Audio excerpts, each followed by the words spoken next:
I and my ex-wife were married for 7 years and were together for 9 years before she cheated and left me for another guy. Our divorce was finalized in March of this year. The other guy is a playboy jerk who's probably 24 or so. It all began at the end of last year, and in January of this year she told me she wanted a divorce.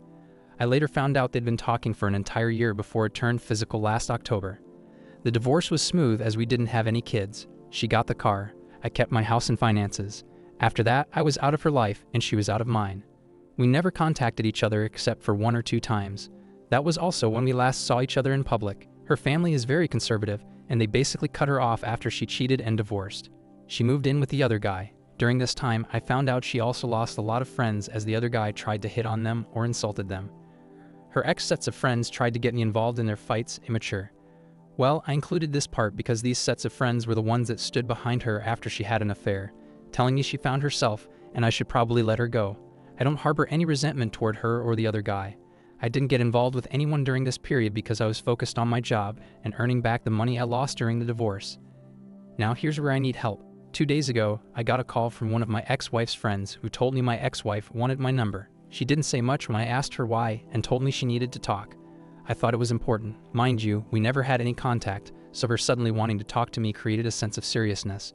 I told her to give her my number. Yesterday, my ex-wife called and she sounded very creepy. She didn't have the voice she used to. It was broken. You could sense something was wrong, so I asked her what's up, and she broke down crying. She went from telling me how great things were to how things were now. She said the other guy was manipulative and an alcoholic piece of garbage who cheated on her multiple times in their 7-month relationship. He put her in charge of finances, which meant she had to get a job even though she was pregnant. Now he doesn't want to be the father, so he told her she cheated. He has been abusing her and she has no place to go. He told her she had to get an abortion if she wanted them to be together.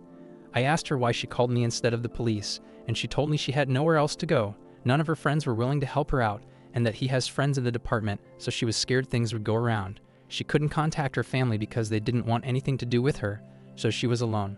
Listening to her made me sad. It really did.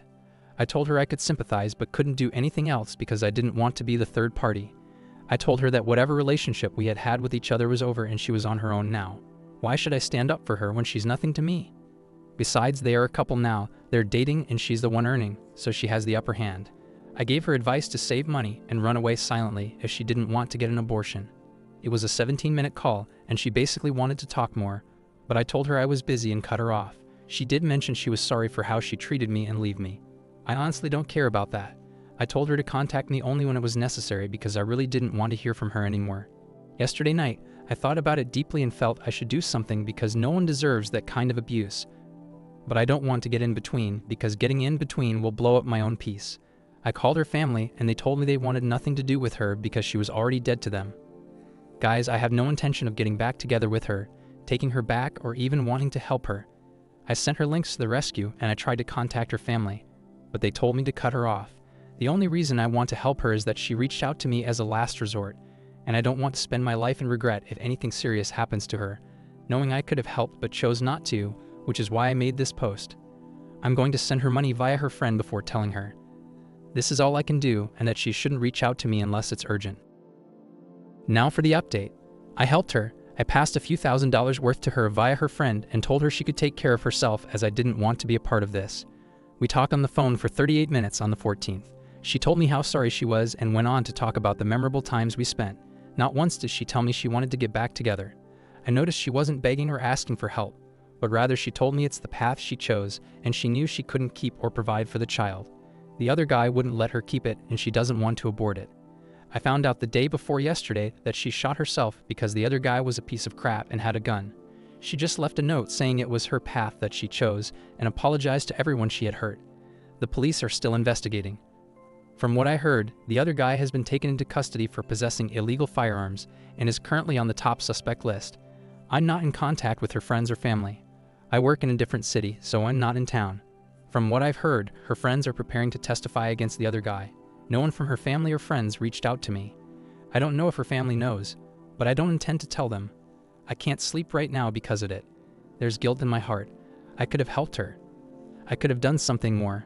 I could have done something, but I chose to not get involved, which led her to kill herself. I still don't know what more happened as I heard it from a friend of mine whose relative is a part of the investigating group. I didn't want to make this post, but I needed to get this off my chest. Now for the top comments. OP, you did help her. You sent her thousands of dollars. You listened to her. You don't have any magical powers that could have stopped what happened. If she did actually hurt herself, there's a reason why the partner is the #1 suspect. I'm so sorry you were dragged into this mess. There's no telling if they would have taken you both out if you were more involved. I hope you are seeing a therapist to help sort this all out. She didn't kill herself because you refused to help. You did help. She chose to kill herself because she destroyed her marriage. She got pregnant and the man she left you for abused her and wouldn't let her keep the baby. She humiliated her family, and the mental toll of all of these things combined drove her to the point of despair, assuming the guy didn't kill her and make it seem like a suicide. I hope you can find peace with your situation, OP, and are truly able to heal. Thank you for taking the time to listen to today's story. If you enjoyed the stories, please feel free to like, as well as subscribe to the channel. You can write your suggestions in the comments section about the story and what you would do if you ever find yourself in this situation. Also, if you have a story you would like to share, please do not hesitate to contact me. Take care.